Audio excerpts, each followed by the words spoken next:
मिल्लत times में आपका स्वागत है। मैं हूं आपके साथ मुनव्वर आलम। हम लोग अभी फ़िलहाल जो है ITO में जो आम आदमी पार्टी का मेन दफ्तर है उसके सामने हम लोग खड़े हैं। आप देख सकते हैं आम आदमी पार्टी का यहां पर दफ्तर है और यहां पर हज़ारों की तादाद में लोग यहां पर आए हैं, खुशी का जश्न जो है मना रहे हैं। यानी इस दफ्तर में खुशी की लहर दौड़ पड़ी है। आप देख सकते हैं सारे लोग मिठाई खाते नज़र आ रहे हैं, आम आदमी पार्टी के जय जयकार करते नज़र आ रहे हैं। लोग ये कहते नज़र आ रहे हैं कि दिल्ली वालों ने एक विकास को देख करके एक ऐसे इंसान को चुना है जो विकास की बात करता है, तालीम की बात करता है, एजुकेशन की बात करता है। बात बताइए, अभी अरविंद केजरीवाल जी तीसरी मरतबा क्या मुख्यमंत्री बनने वाले हैं, तो आपको कैसा लगता है कि दिल्ली की जो जनता है उसने किस चीज़ को देख करके वोट दिया है?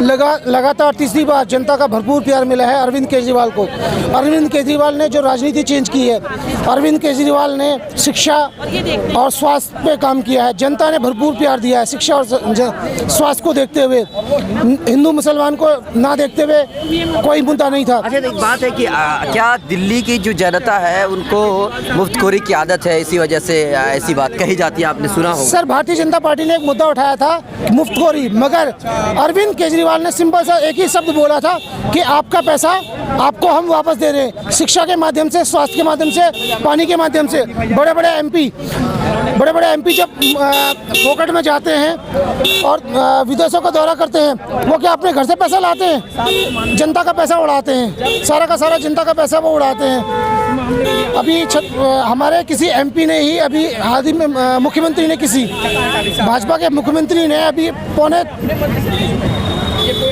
करीबन करोड़ों रुपए का जेट विमान खरीदा है। क्या वो उसका अपना पैसा था? जनता का पैसा उड़ाया उसने। ये अच्छी बात है कि आपने सुना होगा कि मनोज तिवारी जी ने कहा था उनका जो सिक्स सेंस है वो काम कर रहा था। सरकार जो है बीजेपी बना रही थी, मुद्दे बनाए थे हिंदू और मुस्लिम का लेकर के, वो उनको सिरे से नकार दिए। जबकि केजरीवाल जी ने खुद कहा था अगर मैंने काम किया, इतनी बड़ी बात थी, उन्होंने सीधा ये बोला था अगर मैंने काम किया तो मुझे वोट कीजिए। और दिल्ली की जनता ने ये दिखा दिया कि हिंदू मुस्लिम हो चाहे सिख ईसाई, सारे भाई हैं हमारे, कोई आपस में लड़ने वाला। जो हमारी मूलभूत सुविधा है उसके लिए आदमी को काम करने होंगे कि हिंदू मुस्लिम की राजनीति पे जाएंगे, तो उसको नकार दिया। और मनोज तिवारी जी ने कहा था कि हम जीतने वाले हैं, उस तरीके से उनको हजम नहीं हो रही थी। और कोई भी ऐसे कहेगा ज़ाहिर तौर पर अपनी हार को एक्सेप्ट करना बहुत बड़ी बात होती है। तो उन्होंने ये कह दिया था कि हम 48+ इस ट्वीट को संभाल के रखना है। तो आज भी समझ हो रहे ANI पे उन्होंने ये बोला था कि इस बाइट को और मेरे ट्वीट को संभाल के रखें, तो वो रखा होगा, लोग देख भी रहे होंगे। उस बात पे कोई बड़ी आश्चर्य की बात नहीं है। क्या आपने देखा कि बीजेपी जो है जितनी भी रैलियां उन्होंने की है या कैंपेन की है उसमें राम मंदिर 370 और शाहीन बाग का उन्होंने मुद्दा बनाया था। तो आपको क्या लगता है कि जो दिल्ली की जनता है वो उस नकार दी है, इन चीज़ों को उन्होंने ध्यान में नहीं रखा है कि 370 या ये चीज़ें लोकल मुद्दों पर ध्यान दिया, ऐसा क्या लगता है? ये लोकल मुद्दों की बात ही उसमें थी कि जो सुविधाएं लोगों को मिलनी चाहिए वो उनको मिल रही हैं। फिर वो एक मुद्दा उन्होंने बनाया कि मुफ्तखोरी की आदत लगाई, सब्सिडी। भाई जो जनता का पैसा उन्होंने करप्शन से बचाया हुआ है वो अगर उनको मिल रहा है तो कौन सी बड़ी बात हो गई? जो जनता का पैसा उनको ही अगर रिटर्न कर रहे हैं, या बिजली में देखो, पानी में देखो, उन्होंने बिजली का बिल माफ़ कर दिया, महिलाओं के लिए उन्होंने किया है, तो वो उनको सब्सिडी मिल रही है, तो कौन सी उसमें कोई गलत बात तो है नहीं। जनता का पैसा उनको दिल्ली की जो जनता है वो पढ़ी लिखी जनता है और पढ़ी लिखी जनता को अपने टैक्स का पता है कि कहाँ यूज़ होना चाहिए, धर्म कहाँ पे यूज़ होना चाहिए उसको ये भी पता है, और राष्ट्रीय मुद्दे कहाँ पे इस्तेमाल होने चाहिए वो सब पता है। तो ये दिल्ली की जनता है, मूर्ख नहीं है। आप किसी भी तरह से आप उसको बरगला नहीं सकते कि किसी को लालच में देके, चाहे धर्म हो, चाहे तुम्हारी शिक्षा हो, या किसी भी तरह का इसको बरगलाया नहीं जा सकता। और ये भारत है, दिल्ली का मतलब एक छोटा भारत है जिसमें पूरे प्रांत से यहाँ पे लोग आते हैं और रहते हैं। ठीक है, तो यहाँ पे हर तरह का लोग आता है और उसी हिसाब से अपनी इनकी माइंड सेट करता है कि उसकी बेसिक नीड्स क्या हैं। और ठीक है, आप यूपी में अगर ये इतनी चीज़ें आप यहाँ पे कर रहे हैं तो आने वाले समय में बिहार का हिंदू जो है अब खतरे में आने वाला है, क्योंकि बिहार में चुनाव है। हमारा दिल्ली का हिंदू तो बच गया क्योंकि चुनाव हो चुके हैं। तो आगे ध्यान रखिएगा, इस बाइट को आगे चलाइएगा कि आने वाले समय में जब बिहार में चुनाव होंगे तो वहाँ पे हिंदू खतरे में आ जाएगा, जबकि हिंदू कहीं खतरे में नहीं है। कहने का मतलब ये होगा जहाँ जहाँ इलेक्शन होते हैं वहीं हिंदू खतरे में। बिल्कुल, जहाँ जहाँ इलेक्शन होंगे वहीं हिंदू खतरे में होगा। उसके बाद सारे हिंदू जो है अपने सेफ जोन में आ जाएंगे। अच्छा, एक बात बताइए अंकल जी, एक बड़े पत्रकार ने ये कहा है कि अगर इमरान खान भी यहाँ पर इलेक्शन लड़ते हैं तो दिल्ली वालों को इतनी मुफ्तखोरी की आदत हो गई है कि वो इमरान खान को भी जिता देंगे। ये गलत मुफ्तखोरी नहीं है। केजरीवाल जी एक तरह से देखिए, लोगों को समझना चाहिए कि एक तरह से गवर्नमेंट हमें सब्सिडी दे रही है। ये मुफ्तखोरी, ये जो है हमारे पैसे को ही अगर हमारे पीछे खर्च कर रहे हैं तो ये गलत नहीं है। ये प्यार है, ये प्यार है, केजरीवाल जी का प्यार, जनता के प्रति केजरीवाल का प्यार है जो प्रदर्शित हो रहा है। अच्छा चलिए, आप देखिए, ये वेलफेयर स्टेट का कंसेप्ट क्या होता है, कैसे एक सरकार जो सबसे नीचे पायदान पे जनता खड़ा है उसको कैसे सुविधा पहुंचाए, ये कंसेप्ट है। वेलफेयर कंसेप्ट क्या होता है और इसको कैसे सोचा जाए, समझा जाए और इसको कैसे इम्प्लीमेंट किया जाए, ये केजरीवाल करके दिखाया है और उसी का फ़ायदा मिला है। देखिए, ये अगर बोला जाए कि आम आदमी पार्टी से ज़्यादा जनता की जीत है, हिंदुस्तान की जीत है, आपसी प्यार की जीत है, मोहब्बत की जीत है, गरीबों के लिए कल्याण करने की जीत है, अच्छे स्वास्थ्य की जीत है, अच्छे पढ़ाई की जीत है, तो ये तो इसी तरीके से देखना पड़ेगा। अच्छा,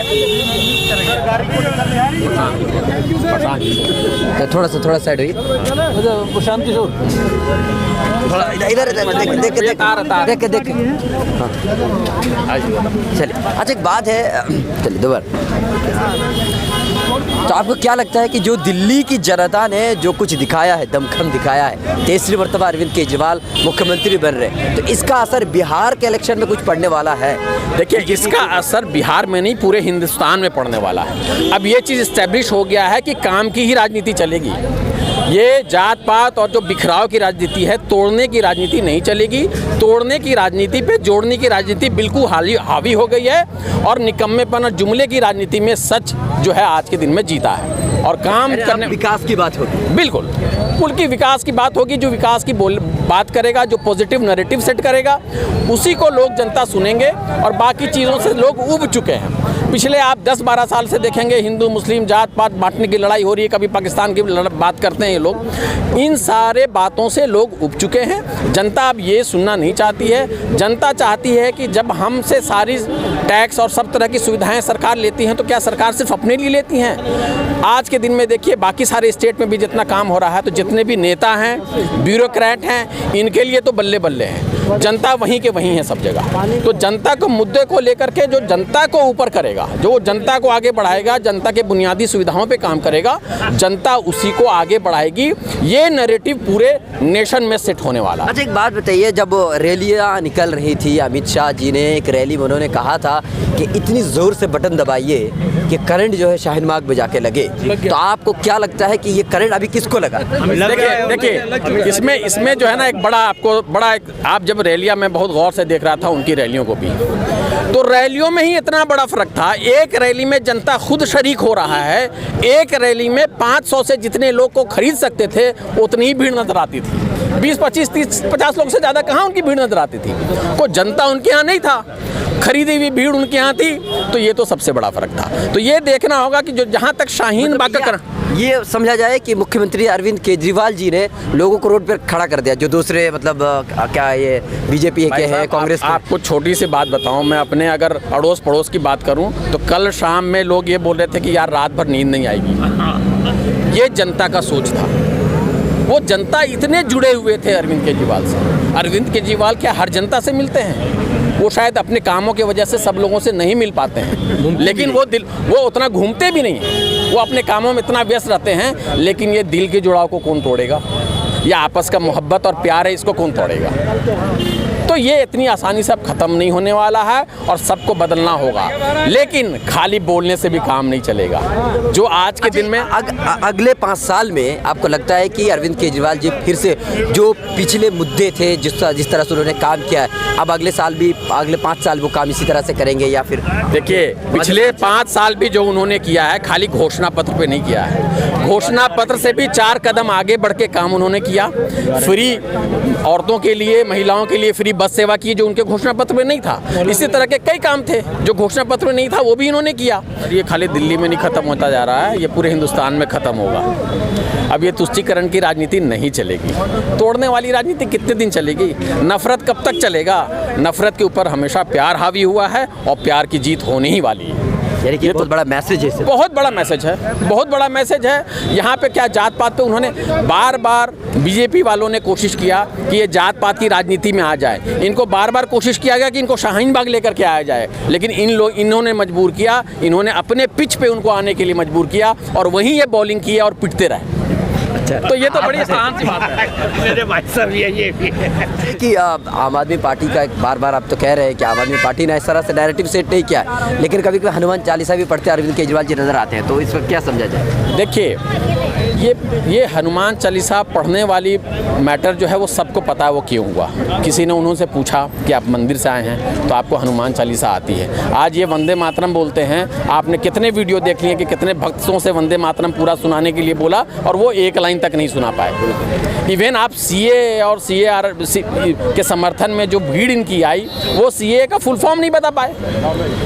तो ये जब तक ये है, देखिए ये जाहिलों की जमात है और इस पे जो पढ़े लिखे काम करने वाले, पढ़े लिखे खाली किताब से पढ़ने लिखने से पढ़ नहीं हो सकता। जिसको अगर समझ हो जाए कि जनता की ज़रूरत क्या है, उस ज़रूरत को कैसे पूरी की जा सकती है, वही आदमी आज के दिन में पढ़ा लिखा है। अच्छा, एक बात है, क्या अरविंद केजरीवाल जी इस बार जो तीसरी मर्तबा मुख्यमंत्री बने, इसकी एक वजह ये भी है कि अरविंद केजरीवाल मुख्यमंत्री के पद पर थे, लेकिन बीजेपी के पास कोई मुख्यमंत्री पद के लिए कोई ऐसा एक चेहरा नहीं था जिसकी वजह से वो वोट हासिल कर सके, ऐसा लगता है? देखिए, ऐसा है, इन्होंने तो अगर बीजेपी की बात करें तो इन्होंने अब तो अपने पैर में कुल्हाड़ी खुद मारी हुई है। इनके जितने भी अच्छे नेता थे, ऐसा थोड़ी ना कि बीजेपी में अच्छे नेता नहीं थे, उनको इन्होंने दरकिनार कर दिया, किनारे कर दिया, साइड लाइन लगा दिया। ये जाहिलों की जो जमात जो है, ये दोनों हेट कर रहे हैं और अपने से ऊपर के काबिल आदमी को ये बिल्कुल बर्दाश्त नहीं कर सकता है। तो मैं कई बार बोलता हूँ कि ये सैडिस्ट है, ये अपनी पार्टी में लोगों को खुश नहीं देख सकते, ये जनता को क्या खुश देखेंगे और ये पूरे इंडिया को क्या देखेंगे खुश। तो ये किसी के खुशी से इनको बहुत प्रॉब्लम है। कोई अगर खुश है, कोई अच्छा खा रहा, आप नोटबंदी से देख लीजिए। नोटबंदी में कंट्री अच्छी खासी चल रही थी, तो कंट्री क्यों अच्छी खासी चल रही थी भाई? नोटबंदी कर दो, गया कंट्री का बंटवाराधार। तो ये नोटबंदी से देख लीजिए आप, ये लोगों को परेशान करने में इनको मज़ा आता है और यही करते आए। देखिए, इस पार्टी की नींव है, इन्होंने देश को जलाया है, तब ये पार्टी खड़ी हुई है। इसको समझना पड़ेगा, जब इसकी नींव ही जलते हुए कंट्री पे पड़ा है तो ये पार्टी कैसी हो। अच्छा, एक बात है, एग्जिट पोल्स जो है, मतलब, लेकिन मनोज तिवारी जी मानने को तैयार नहीं थे। उनका सिक्स सेंस यही काम कर रहा था कि ये जो है बीजेपी सरकार बनाएगी। इस पर आप क्या कहेंगे? देखिए, ये सब मानने के लिए मनोज तिवारी होना बहुत ज़रूरी है और सही मंदबुद्धि होना बहुत ज़रूरी है। वो मंदबुद्धि, वो आदमी आज भी रात में बहुत इत्मीनान से सोएगा, क्योंकि उसको एहसास नहीं है कि क्या हो रहा है क्या नहीं हो रहा है। उसको जिस काम के लिए रखा गया है, ये ऐसे ही लोग, आप पूरी अलग अलग स्टेट पे कई लोगों को देख लीजिए, इनके पदभार, आप जेपी नड्डा को देख लीजिए, किस काम के वो प्रदेश पूरे राष्ट्र के अध्यक्ष हैं एक पार्टी के। तो एक पार्टी का राष्ट्र अध्यक्ष जेपी नड्डा जैसे लोग होंगे, उस पार्टी का क्या फ्यूचर होगा, ये हम लोग अपने आप। इसका मतलब ये समझा जाए कि बीजेपी की जो हालत है कहीं ना कहीं मनोज तिवारी जी की वजह से। मनोज तिवारी को लाया किन्होंने? ये इन दोनों ने लाया। उसको तो बलि का बकरा बनाया, उनको मालूम है कि क्या होने वाला है। तो इनको एक बकरा चाहिए था, बेवकूफ़ बकरा, जिसको टाइम पे हलाल किया जा सके। कि प्रदेश अध्यक्ष जो हैं रिंकिया के पापा, ये तो उल्टा हो गया, वो जितना बोले उतना पार्टी को नुकसान हुआ है। कोई मंदिर जाए, मस्जिद, जितना ज़्यादा बोले, ऐसे प्रदेश अध्यक्ष का क्या फ़ायदा जो बोले और पार्टी को नुकसान हो। बोलता गया, जहर घुलता गया और जहर घुला जनता में कम और इस पार्टी में ज़्यादा जहर। और बात कर रहे हैं सबका विकास, सबका साथ और सबसे संवाद आज तक ये शाहीन बाग नहीं करने चले जा सके। बिल्कुल इनकी हिम्मत नहीं है वहाँ बात करने के लिए। और वहाँ पे देखिए कि सर्वधर्म सभा हो रही है, आप वहाँ तोड़ने की बात कर रहे हैं, वहाँ सर्वधर्म सभा हो रही है, हर मजहब के लोग वहाँ बैठे और हर लोग इनके, ये देश की तोड़ने वाले, इनको आप देखिए, बात करते हैं कि बाहर से हिंदुओं को लेकर के आएंगे और सबसे पहले अदनान सामी को लेकर आ गए, गोद में बिठा लिया और उनको पद्मश्री और पता नहीं क्या क्या दे दिया। तो जब आपके पास पहले से रूल था और अदनान सामी को भी आप नागरिकता दे सकते हैं, तो ये रूल लाने की क्या ज़रूरत थी और इतना बड़ा बवाल खड़ा करने का क्या ज़रूरत था? तो ये दूसरा क्या, वो क्रिटिसाइज करेगा। क्रिटिसाइज करने का मतलब है इज़ नॉट इंटरेस्ट, वो देखना नहीं चाहता किसी की सुख शांति। वो उसको दिल्ली वालों ने नकारा है और उस नकार का जो रिजल्ट है वो आप लोगों के अच्छा सबके एक बात सामने है कि लगातार बीजेपी 6 रियासत 6 राज्य में हारती जा रही है। देखा जाए तो महाराष्ट्र में भी हार गई, झारखंड में भी, अभी दिल्ली में, इससे पहले भी 3 रियासतें 3 राज्यों में वो हार चुके हैं। तो आपको क्या लगता है कि मोदी जी की जो लहर है अब वो ख़त्म होती नज़र आ रही है? सर, मोदी जी की लहर नहीं, इनकी पॉलिसी पूरी जो है बिल्कुल खत्म होती जा रही। ये मैं अपने वो दे सकता हूँ आंकड़े। 7 तारीख को मैंने अपने जो करके अपने दोस्तों को भेजा, बहुत सारे लोगों ने मुझे गालियाँ भी दी, अच्छा भी नहीं बोला। लेकिन ये जो मेरे जैसा जिसके पास रिसोर्सेज भी कम है, मैंने 54 जो आम आदमी पार्टी को दिया था पहले, मेरे इसमें आंकड़े के हिसाब से मेरे 7 तारीख को, लेकिन 63 होया, वो और अच्छी बात है दिल्ली का। मुझे अभी भी ये लगता है ये धर्म, ये कास्ट, इन सब चीज़ों से ऊपर उठ के आम आदमी पार्टी ने कार्य के बारे में बात करी है, इसलिए जो आज इस स्थिति में आए हैं। हमें पाकिस्तान नहीं चाहिए। पाकिस्तान आज मरे कल मरे, उससे हमारा क्या मतलब है? आज जिए कल जिए। हम जो कल को हमारी एक्सपेक्टेशन, हमारे अंदर इतना टैलेंट पूल है, हमारे पास इतने रिसोर्सेज हैं कि हम वर्ल्ड के जो डेवलप्ड कंट्रीज़ हैं उनसे भी कम्पीट कर सकते हैं, उनके बराबर बैठ सकते हैं। लेकिन इन्होंने उस ताकत को कभी समझा ही नहीं, उस ताकत को कमज़ोर किया। और इनका तो जैसे बोलते हैं ना, मोदी जी बहुत काम करते हैं, बहुत काम करते हैं। लोग तो ये बोलने लगे भाई इतना काम क्यों करते हो जब ऐसा काम करते हो तो थोड़ा काम कम किया करो, आराम कर लो, थोड़ा सा आराम कर लिया करो, रात में सो लिया करो। दिखाते रहना भाई, ब्रेक ले लेंगे। तो इस तरह के काम करते हैं, उससे अच्छा सो लो भाई, थोड़ा सा हमें भी आराम दो। हर 5 दिन बाद तो वो पब्लिक को लाइन पे लगा लेते हैं। पहले आदमी बीवी का काम आता था, बाप भाई का काम आता था, अब गवर्नमेंट का काम अलग से आता है। पर नोट बंद कर लो जी, तो एक काम कर लो, पैन से आप आधार लिंक कर लो, तो अच्छा पैसा निकाले हो तो टैक्स इसमें इतना लगेगा, आप निकाल लो बाहर। अब कैश में खर्च कर सकते हो, अच्छा जमा कर लो तो वो जब्त हो जाएगा। अब जा करके इन्होंने सीए अब कागज़ दिखाओ जी, आधार भी नहीं चलेगा जी, पासपोर्ट भी नहीं चलेगा जी। तो चाहते क्या हैं? बिल्कुल कंफ्यूज्ड हैं। इन्होंने जीएसटी भी जो इम्प्लीमेंट किया, जीएसटी देखिए बहुत अच्छी पॉलिसी है। जीएसटी को अगर बिजनेसमैन के पास जाया जाए तो उसको सपोर्ट करेंगे, लेकिन जिस तरह से इन लोगों ने इम्प्लीमेंट किया गलत तरीका, वो तरीका गलत था। जो वैट है, या पहले जो 3 नंबर से हम लोग करते थे, सेल टैक्स लगता था, वैट से इम्प्रूव्ड वर्जन जीएसटी है। लेकिन इनको कुछ नहीं पता है कि किसी भी पॉलिसी को कैसे प्रिपेयर करें, डिज़ाइन करें और उसको इम्प्लीमेंट करें। अच्छा एक बात है आजी जी, आप तो हैं, महिला हैं, आपको लगता है कि अरविंद केजरीवाल जी ने महिलाओं के लिए जो बसें फ्री की हैं और मेडिकल सुविधाएं जो हैं, ये बहुत अच्छा किया है उन्होंने? हाँ, इसमें कोई शक की बात नहीं है, क्योंकि स्कूल में जो सरकारी स्कूल थे वो प्राइवेट स्कूलों से भी ज़्यादा अच्छी पढ़ाई की। जैसे कि हॉस्पिटल थे, जीवी पंत में मेरी मदर का इलाज 18 साल से चल रहा। मैं आज तक दवाई बाहर प्राइवेट से लेती थी, लेकिन मैंने अब दिसंबर में अपनी अम्मी को दिखाया तो उन्होंने दवाई जो मैं अजान हो रही क्या 500 रुपए की दवाई मैं 2 शीशी अलग से लेती थी, लेकिन अब के पहली बार मुझे वो सारी दवाई वहाँ से मिली।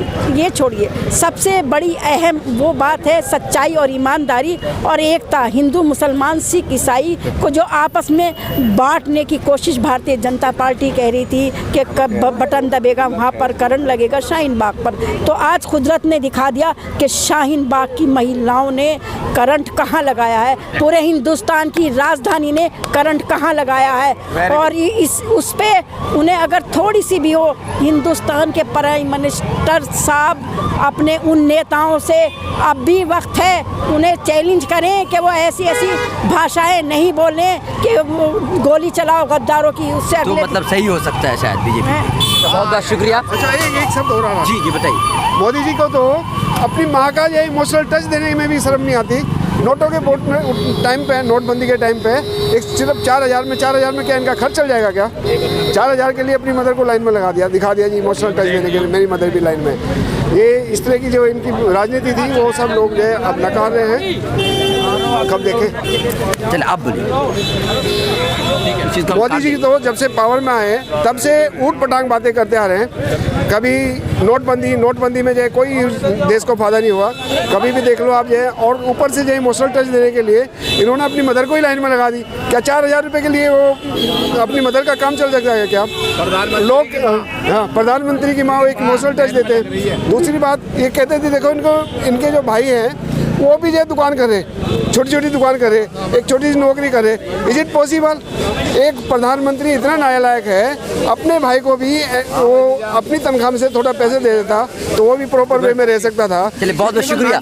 तो अब तक आपने देखा कि ये जो आम आदमी पार्टी की जीत हुई है, अरविंद केजरीवाल जी इस बार तीसरी मरतबा मुख्यमंत्री बनेंगे दिल्ली के, तो ये बहुत खुशी की बात इन लोगों के लिए है। जो आप देख सकते हैं यहाँ पर हज़ारों की तादाद में भीड़ है और हर कोई खुशी मनाते हुए नजर आ रहे हैं। लोगों का यही कहना है कि जो तुष्टीकरण की राजनीति है, जो भाजपा की और दूसरे जो भी पार्टियां हैं उनकी जो तुष्टीकरण की राजनीति है, उसे दिल्ली की जनता ने नकार दिया है। यानी कि दिल्ली की जनता पढ़ी लिखी है और समझती है कि किसे वोट कब देना है और किसको वोट देने से फ़ायदा होगा।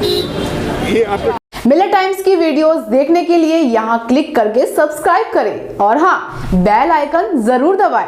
अगर फेसबुक पर देख रहे हैं तो पेज लाइक करें। ताज़ा तरीन खबरों और मज़ामीन के लिए विजिट करें हमारी वेबसाइट www.millertimes.com। हमारी ये वेबसाइट उर्दू, हिंदी, इंग्लिश तीनों लैंग्वेज में मौजूद है।